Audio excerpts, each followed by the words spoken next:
Twongeye kubasuhuza abakurikiye televiziyo y'ubuhinzi n'ubworozi, imirire ndetse n'ibidukikije avugwa hirya no hino mu Rwanda ndetse no mu turere tw'ibiyaga bigari. Uyu munsi ni wa mwanya tubagezaho amakuru arambuye yaranze icyumweru. Amakuru y'uyu munsi kuri wa gatandatu turahera kuri iyi nkuru igira iti umuganura n'ipfundo rihuza abanyarwanda bakunga ubumwe. Ni inkuru dukesha ikinyamakuru Imvaho Nshya. Abanyarwanda bizihije umuganura bazirikana ko ari ipfundo ribahuza, bagasabana kandi bagasangira umusaruro w'ibyo bejeje, ukaba umwanya mwiza wo kunga ubumwe. Ibi byagarutsweho mu kiganiro cyatambutse kuri televiziyo y'igihugu kuwa gatandatu Kanama ubwo hizihizwaga umunsi w'umuganura wizihirijwe mu rwego rw'umuryango bitewe n'ingamba zo gukomeza kwirinda icyorezo cya COVID-19. Minisitiri w'urubyiruko n'umuco Rosemary Mbabazi yavuze ko hari ibikorwa byinshi byahuzaga abanyarwanda bigatuma basabana, bungurana ibitekerezo bityo bakubaka ubumwe. Yagize ati umuganura ni kimwe mu bikorwa byaranze abanyarwanda bikabahuza, byubakaga ubumwe. Umuganura ukaba wari ipfundo rihuza abanyarwanda bakunga ubumwe. Yongeyeho ko hari ibikorwa byahuzaga abanyarwanda bitandukanye birimo n'umuganura, aho mu 1924 umuganura wahagaze, abakoloni babona ibyo bibahuza bagenda babica. Nyuma umuganura wagaruweho na leta mu 2011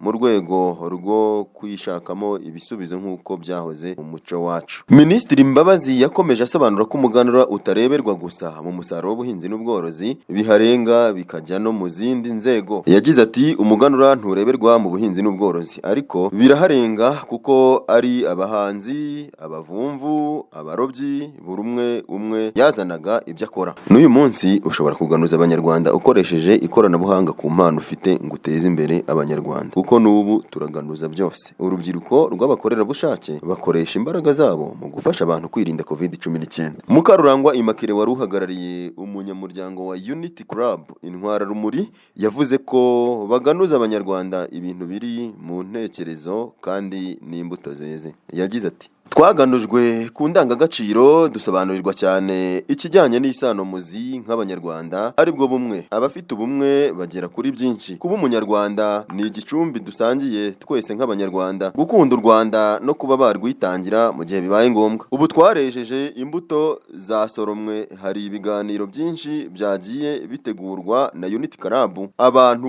bomorwa ibikomere bari bafite. Ikindi nuko twashoboye kubakira intwaza zubakirwa amacumbi mu mpinga nzima zimaze kugera kuri 5 hirya no hino mu gihugu. Yongeyeho ko mu kigega bahunitsemo gahunda ya Ndi Umunyarwanda, kuko imbuto baganujwe nabo bafatanyije na Komisiyo y'Ubumwe n'Ubwiyunge batanga ibiganiro mu mashuri hirya no hino, bakabibaganiriza nabo bakazaganuza abandi, bikaba uruhererekane. Minisitiri Mbabazi yongeyeho ko Unity Club Intwara Rumuri yeze imbuto zirimo nk'abarinzi b'igihango bagize uruhare mu guhisha, mu kurinda abahigwaga. Hari n'abana b'imfubyi Unity Club yagiye ishakisha n'abadafite kirengera yagiye yitaho. Umuyobozi w'akarere ka Gakenke we yavuze ko muri ako karere hari ahajyanye n'amateka y'umuganura nka Tare, Huro n'ahandi. Yavuze ko kandi ko umuganura ugenda neza mu muryango, kuko abawugize babona umwanya wo guhura bagasuzuma, bakareba ibyo bagezeho naho ibyo batagezeho bakareba uko bazabigeraho ubutaha. Ikindi nuko muri ibi bihe bya COVID-19 abaturage baganuje bagenzi babo. Yagize ati imiryango yifashije irafasha abatishoboye banduye COVID-19 bakabaganuza, bakaba babaha ibibafasha. Binamungu Epa yavuze ko umuhanzi agaragaza impano ze akazigaragariza abanyarwanda, ubuhanzi bugaherekeza umunyarwanda mu bitekerezo byiza. Ati umuganura w'umuhanzi ni uguha umunyarwanda uburyo bushya kandi bwiza bwo gutekereza. Muri diaspora nabo ntibacikanywe kwizihiza umuganura. Abanyarwanda baba hanze y'igihugu diaspora bavuga ko nabo bizihiza umuganura, bakigisha abakiri bato ikinyarwanda ndetse n'umuco nyarwanda. Bagarutse ku gukurikira no gutegura ibiganiro ku mateka ajyanye n'u Rwanda. Abariyo mu mahanga baganuza u Rwanda, ubumenyi bakurayo bikanubaka imibanire myiza kubera za ambasade. Umuganura uba umwanya mwiza muri rusange wo guhura ari abantu bakuru, abana nabo barahura bagasaba bagasabana bakanigishanya uko umuganura ubabereye isoko y'ubumwe. Umuganura ni umunsi wo kwisuzuma harebwa igihunitswe, ibyagezweho bigasangirwa, ibitaragezweho bikaganirwaho, gahunda bihaye zikababera urubuga rwo gushyira hamwe. Umuganura ni umwanya mwiza wo gutekereza ku miryango basize mu gihugu cyabo, bityo bashyira imbere kwizigamira. Rurangwa Eugene yavuze ko muri Senegal bawizihirije mu ngo zabo, mu miryango, ariko banaganuje abaturanyi ba hafi, kandi ko na ambasade yiteguye kuganuza abantu batishoboye n'ibindi bihugu birebererwa na ambasade ya Senegal. Yagize ati ni umunsi wo kuganira, gusabana, gusubiza amaso inyuma tureba aho tuvuye. Igihugu kiratuzirikana, byadushimishije, birerekana uko abayobozi bacu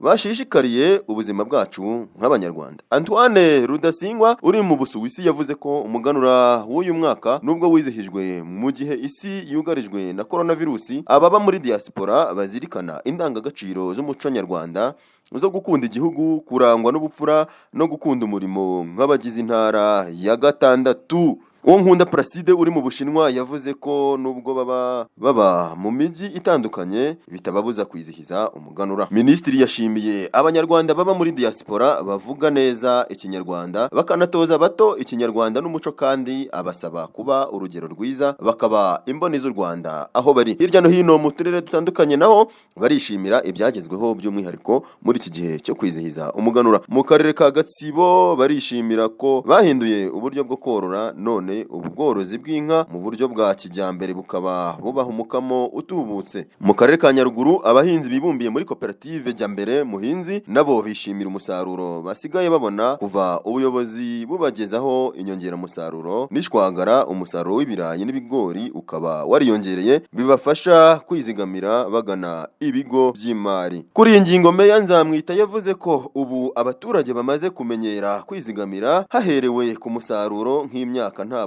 bahita bayijyana ku isoko. Tubashishikariza ko bawuzigama, noneho amafaranga yaboneka ari menshi ku isoko bakagurisha, kandi bakabitsa bakanizigamira muri ejo heza bateganyiriza izabukuru. Turakomeje mu makuru ATV yabateguriye kuri wa gatandatu. Buri rugo rwo mu Rwanda rumena ibiro 164 by'ibiryo ku mwaka. Ni inkuru dukesha ikinyamakuru The New Times. Ibishingo byinshi byo mu ngo, muri restaurant ndetse no mu mahoteli mu Rwanda usanga byiganjemo ibiribwa byasigaye bitariwe cyangwa ibyapfuye bidatetswe, kenshi biterwa no kutamenya ingano y'ibikwiriye gutekwa cyangwa guhahwa. Raporo y'ishami ry'umuryango w'abibumbye ryita ku bidukikije UNEP Food Waste Index 2021 igaragaza ko buri rugo rwo mu Rwanda rumena ibiro 164 by'ibiryo buri mwaka. Bivuze ko hamenwa toni miliyoni 2 zisaga z'ibiryo buri mwaka, nk'uko The New Times yabitangaje. Iyi raporo yerekana ko i Burundi hamenwa toni zirenga miliyoni 1,184,127 z'ibiryo mu ngo. Repubulika Iharanira Demokarasi ya Kongo hakamenwa toni zirenga miliyoni 8,912,903, mu gihe Kenya yo imena miliyoni zirenga 5,217 by'ibiryo. Hano ku isi hose hakamenwa toni miliyoni 570 z'ibiryo, zingana na 61% by'ibiryo byose bimenwa. Iyi raporo ivuga ko ibi biryo bigira uruhare rukomeye mu koherereza imyuka ihumanye ikirere, ari nayo iteza ihindagurika ry'ikirere. Umuyobozi wungirije w'ishami ryo mu Rwanda w'umuryango w'abibumbye wita ku biribwa ku isi FAO Otoviane Muhinda yavuze ko kumena ibiryo n'imyaka bigomba kwirindwa mu buryo bwose, kuva bigisarurwa kugera ku isoko aho bicuruzwa no kugera ku bantu babigura. Yagize ati mu ngo ibiryo byangirikira mu bubiko, aho bitegurirwa ndetse na nyuma yo kubiteka, kandi ibi ni ibintu byashakirwa ibisubizo. Nk'urugero, tubona amahoteli amwe muri Kigali amena ibiryo bitariwe ku munsi. Gusa hari gahunda yo guha abashonje ibyo biryo biba bitariwe, nka bumwe mu buryo bwo kwirinda kumena ibiryo no gufasha abashonje. Akomeza agira ati abantu bahaha ibiryo nibo ba mbere babimena, kandi ni inshingano za buri wese kugabanya ibiryo bimenwa uko bishoboye. Gusa turi gufatanya n'abandi kurebera hamwe uburyo twagabanya ibiryo bimenwa binyuze mu bukangurambaga tuzaha abaturage, tukabigisha uko bashobora kubigabanya. Umuhanga mu bijyanye n'imirire Gerard Ruzindana yabwiye The New Times ko imbarutso yo kumena ibiryo ituruka mu mitegurire mibi y'ibikenerwa mu rugo. Agira inama abantu ko bakwiriye guhaha ibyo bamara aho kugura ibizahunikwa mu nzu igihe kirekire. Agira ati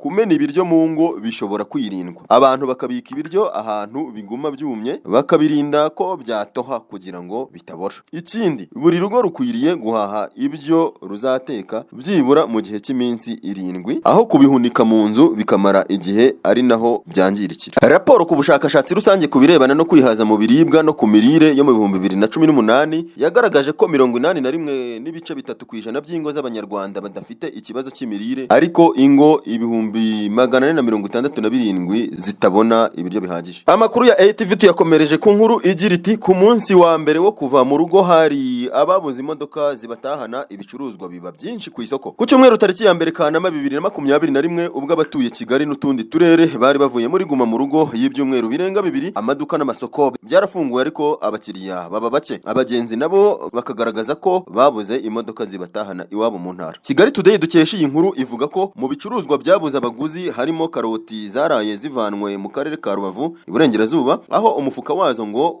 uranguzwa ku mafaranga 28,000 ukagezwa i Kigali ushobora kugurishwa agera ku 35,000. None abacuruzi bazo bakaba bavugaga ko bari mu gihombo kuko babuze abaguzi. Umwe mu bacuruzi baranguza karoti i Nyabugogo witwa Uwamahoro yagize ati umufuka twawuranguzaga tukawugurisha amafaranga 35,000, none ubu uri kugura amafaranga 15,000, ni igihombo nyine. Ahagana saa 4 za mu gitondo imifuka ya karoti irenga 10 yari yegetse aho isanzwe icururizwa hitwa kwa Mutangana muri Nyabugogo. Abacuruzi bakavuga ko ayo masaha yajyaga agera nta mboga zikirimo kurangurwa. Ba nyirazo bavuga ko impamvu ikomeye ituma batarimo kubona abaguzi ari uko amaresitora ngo atemerewe gutegurira abantu ibiribwa bafatira mu kazi, keretse abafata ibyo batahana kandi ngo baba ari bake cyane. Uretse abacuruzi b'ibiribwa bavuga ko ku munsi wa mbere wo kuva muri guma mu rugo hacuruzwe bike, abamotari nabo ngo babonaga abagenzi bake bake. Mu yandi makuru ATV ibafitiye ubuhinzi n'ubworozi tubafitiye iyi igira iti i Rubavu abaturage biyemeje guhingira abagenzi babo barwaye COVID-19. Iyi nkuru dukesha ikinyamakuru Kigali Today ivuga ko abaturage bo mu murenge wa Bugeshi mu tugari twa Buringo na Kabumba bateguye ibikorwa byo gufasha abaturanyi babo barwaye COVID-19 babahingira kugira ngo batazasigwa n'igihe cy'ihinga. Ubusanzwe abaturage batanga ibiribwa mu gufata abaturanyi babo mu mugongo, mu gihe mu tugari twa Kabumba na Buringo mu murenge wa Bugeshi abaturage batanze umuganda wo guhinga kugira ngo abaturanyi babo barwaye COVID-19 batazicwa n'inzara mu gihe cyo kweza cyangwa bakajya bajya guhinga bakanduza abandi. Niyitega Alexandre umuturage wo mu kagari ka Kabumba avuga ko bifuje ko abaturage bapimwa babonye abarwaye COVID-19 biyemeza kubafasha. Yagize ati twifuje gupimwa COVID-19 ngo tumenye uko duhagaze. Abarwayi bamaze kuboneka ubuyobozi bwaratwicaje tureba icyo twabakorera, dusanga harimo abatishoboye duhuriza hamwe ubushobozi, naho abadafite ubushobozi bwo guhingisha duhitamo kubahingira. Nyiramiteja ni umukecuru wahingiwe avuga ko yatunguwe no kubona abantu babyukira mu murima we bawuhinga kandi ntibamwishyuze. Agira ati nicaraga nkibaza uko nzabaho mu gihe abandi bahinga nje nicaye iwanjye, nareba ko ntafite amafaranga yo guhingisha bikambabaza. Gusa natunguwe no kubona abantu babyukira mu murima wanjye bagahinga ntibanyishyuze. Ndashimira ubuyobozi n'abagize umutima wo kwitanga. Nyiramiteja avuga ko atazi neza aho yanduriye icyorezo cya COVID-19 kuko yambaraga agapfukamunwa neza kandi akirinda kujya mu bantu benshi. Icyakora avuga ko kuva yapimwa yagumye mu rugo kandi yumva ari gutora akabaraga. Umurenge wa Bugeshi wegeranye n'umupaka wa Repubulika Iharanira Demokarasi ya Kongo, igice cya pariki y'Ibirunga ukaba ubarurwamo abaturage 83 barwaye COVID-19. Ubuyobozi bw'umurenge buvuga ko uretse abaturage bahawe ibiribwa bakoze igikorwa cyo kwahirira inka z'abarwayi ubwatsi ndetse bahingira n'umurwayi utishoboye.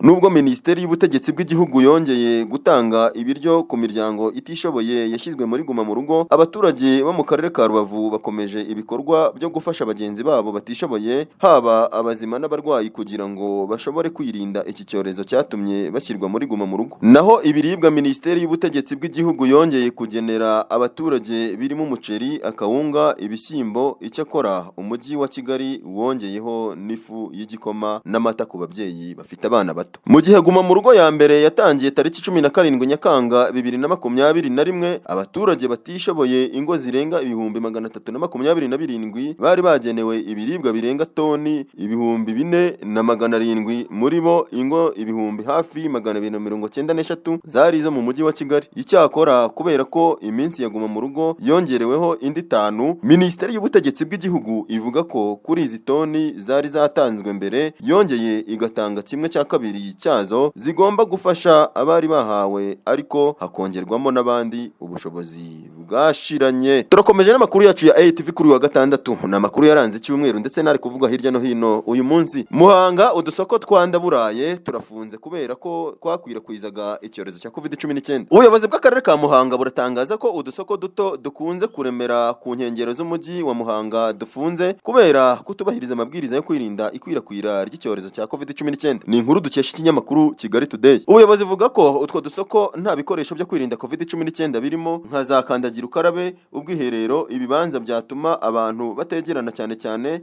cyangwa ubundi buryo bwafasha abantu kugira isuku no gukurikiza amabwiriza. Ariyo mpamvu twabaye dufunzwe. Abahahiramo barasabwa kugana andi masoko yujuje ibisabwa. Udusoko bise Ndaburaye usanga turemera mu nkengero z'umujyi wa Muhanga ahanini mu masaha ya nimugoroba igihe abandi baba batashye kubera kubahiriza amabwiriza yo kwirinda COVID-19. Usanga nk'abavuye mu mujyi bataha ariho bagurira imboga n'imbuto zo kurya kubera ko yenda mu mujyi biriwe nta mwanya bafite. Hari n'abavuga ko muri utwo dusoko hagurirwa ibya make dore ko abadukoreramo nta n'imisoro bishyura. Udusoko twa Ndaburaye kandi ngo tugoboka abavuye ku kiraka cy'umunsi batabonye uko bihina ku masoko asanzwe bagahaha ibyo kurarira hafi aho hegereye iwabo. Yemwe ngo n'abacuruzi banga ko ibyabo bishobora kwangirika babitangira make kugira ngo igishoro cyabo gisanzwe ari gike kitayoyoka. Hari n'abavuga ko bahugira mu mirimo bakisanga amasaha yo guhaha yabasize bakihutira hafi aho guhaha ibya nimugoroba bakagobokwa n'utwo dusoko bari hafi yo kuburara kuko ahanini andi masoko aba yafunze. Hamwe mu hagaragara agasoko ka Ndaburaye ni ku muhanda uri ahitwa mu Byondo mu mudugudu wa Rutenga akagari ka Gahogo ugana mu Rugarama mu kagari ka Gifumba hakuno gato nk'ahazwi ku izina ry'isi ya Cyenda. Izina hiswe kubera ibikorwa byo kwitwara nabi byakunze kuharangwa. Muri aka gasoko ko ku muhanda ntibakozwa ibyo gufunga imirimo saa 12 z'umugoroba nko mu bindi bikorwa byo mu mujyi kuko bakora kugeza buhumanye mu masaha ya saa moya bacungana n'inzego z'umutekano. Iyo ubajije impamvu batubahiriza amabwiriza yo kwirinda icyorezo cya COVID-19 nk'ahandi bagusubiza bamwe banyura hepfo abandi haruguru baguhunga bavuga ko ari ugushaka uko babaho kandi ko nta bushobozi bafite bwo gukorera ahantu hemewe. Ubuyobozi bw'akarere ka Muhanga bwaciye Ndaburaye. Umuyobozi wungirije w'akarere ka Muhanga ushinzwe iterambere ry'ubukungu Kayiranga Innocent avuga ko abantu bose mu byiciro byose barebwa n'amabwiriza yo kwirinda COVID-19 harimo n'abo bacururiza muri Ndaburaye. Avuga ko icyorezo cya COVID-19 cyongeye gukaza ubukana hafashwe ingamba zo gufunga ibikorwa bimwe na bimwe bigaragaza ko bishobora kuba intandaro yo gukwirakwiza COVID-19 birimo n'utwo dusoko. Agira ati imibare yacu yibarura ku munsi ntigabanuka nk'uko tubyifuza. Usanga dufite abantu 20 cyangwa 30 na za 40 bandura ku munsi kandi baboneka mu bipimo bike tuba twafashe ku buryo dushobora kwisanga natwe twashyizwe muri guma mu rugo. Yongeraho ati nyamara kwirinda byonyine nibyo byadufasha guhashya iki cyorezo. Niyo mpamvu twahisemo gufunga bimwe mu bikorwa bidakenewe cyane kugira ngo tubashe gukumira icyorezo harimo no gufunga utwo dusoko twa Ndaburaye. Nyamara bahahiramo n'abacuruza usanga batabyumva, abo bose bakaba bafatwa nk'abarengankana ku mabwiriza yo kwirinda COVID-19 kandi birahanirwa. Agasaba abakomeje kugaragara muri bene utwo dusoko twafunzwe kubicikaho. Agira ati Ndaburaye usanga zikorera ahantu hatemewe mu nsina, ku mihanda, mu mashyamba kandi aho hose nta bwirinzi buhari. Ntabwo twanze ko abantu bacuruza ariko igihe tubona ko ubucuruzi buri gukorwa bushobora gutera ibibazo duhitamo gufunga ibikorwa kugira ngo turengere ubuzima bwa benshi. Kayiranga yongeraho ko uko udusoko nk'utwo turushaho kugira imbaraga harebwa uko aho dukorera hashyirwa ibikoresho bikenerwa n'abantu benshi by'isuku kugira ngo birinde ingaruka zaba igihe udusoko nk'utwo twateza ibibazo ahubwo tugakora twisanzuye. Naho kubijyanye n'abagaragaza ko utwo dusoko dufatiye runini rubanda rugufi,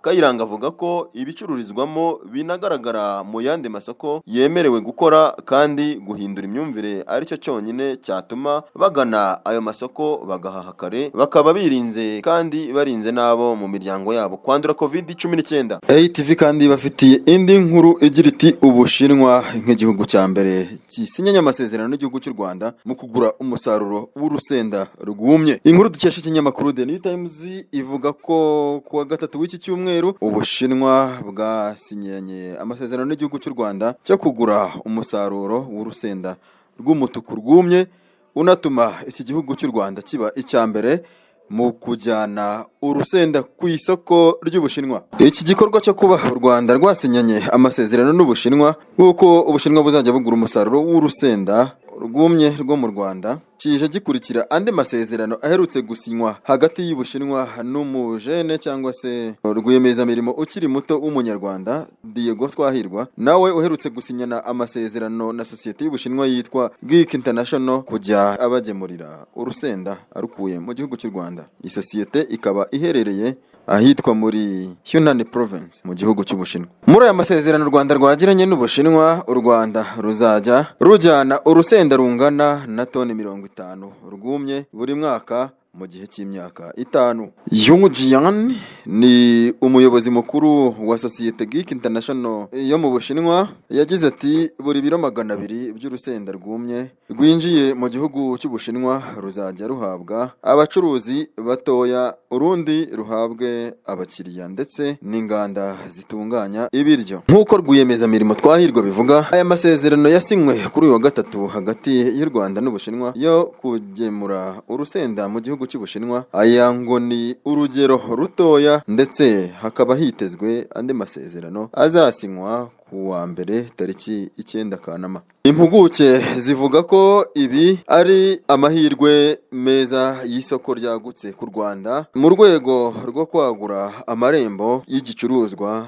nk'urusenda ku isoko mpuzamahanga. Ubushinwa bufite umubare munini w'abakiriya bakunda urusenda rwumye, aho mu mezi 6 ya mbere y'umwaka wa 2021 Ubushinwa bwagurishije ku masoko yo hanze toni zigera ku 119,900 z'uru rusenda rwumye. Muri Aziya hose, Yunnan ni intara ifite umubare munini w'abakunzi b'urusenda ndetse n'inganda zitunganya umusaruro ukomoka ku rusenda rwumye. Nk'uko iki kinyamakuru The New Times dukesha inkuru kibivuga, igihingwa cy'urusenda mu ntara ya Yunnan mu Bushinwa ntabwo gishobora guhaza isoko rinini rikenera uyu musaruro, cyane cyane nk'inganda ziwutunganya nk'uko raporo zitandukanye zabivuze. Mbere y'uyu mwanzuro igihugu cy'Ubushinwa cyafashe wo kujya kigura urusenda rwumye rwo mu Rwanda, ibihugu bigera kuri 7 byonyine nibyo byari byemerewe kujyana umusaruro w'urusenda rwumye mu gihugu cy'Ubushinwa. Mu kwezi gushize niho ubuyobozi bukuru bw'ibyinjira n'ibisohoka bwahaye uburenganzira urusenda rwumye rwo mu Rwanda kuba rwakwinjira ku isoko ry'Ubushinwa, aho iki gihugu gihise kiba igihugu cya mbere mu bihugu byo muri Afurika kugira amahirwe yo kujyana urusenda rwumye mu gihugu cy'Ubushinwa. Tunabamenyesha ko u Rwanda atari ubwa mbere rugize amahirwe yo kujyana umusaruro w'urusenda rwumye ku masoko mpuzamahanga, aho mu minsi ishize rwagemuye nanone urusenda rwumye mu gihugu cy'Ubuhinde.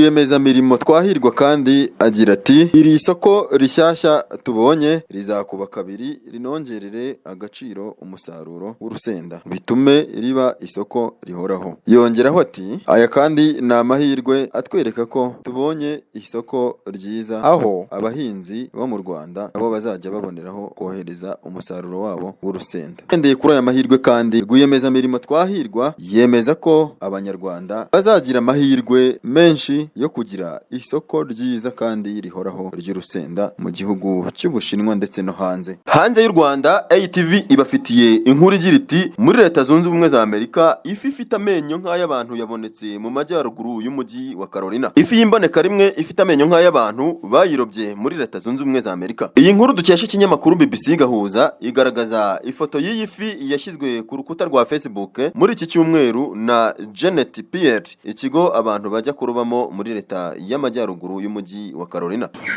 Yatangajwe nk'iyo mu bwoko bwa sheepshead, amafi azwi kugira imirongo myinshi n'ibijigo mu kanwa biyafasha guhekenya umuhigo cyangwa ibiribwa. Iyi fi yashyizwe muri ubu bwoko kubera uburyo kandi umunwa wayo usa n'uw'intama. Iyi fi bivugwa ko yarobwe na Nathan Martin, umuntu usanzwe ujya kenshi muri kiriya kigo kuroba. Martin yavuze ko yahoranye icyizere cyo kuzaroba ifi ya sheepshead kugeza ubwo yagiraga atya akaroba ifi ifite amenyo yuzuye akanwa. Yabwiye ikinyamakuru MC Clutch News ati ni intambara nziza iyo uri kurwana nayo yafashwe n'indobani. Ni ikintu cyiza iyo uyifashe kandi iraryoshye. Ndabashimiye cyane bari baduteze amatwi hano kuri ATV. Aha niho duhiniye amakuru yacu y'ubuhinzi n'ubworozi n'ibidukikije ndetse n'imirire twabateguriye kuri wa gatandatu. Andi makuru arambuye ni ku wa gatandatu w'icyumweru gitaha. Nari Elias Hakizimana.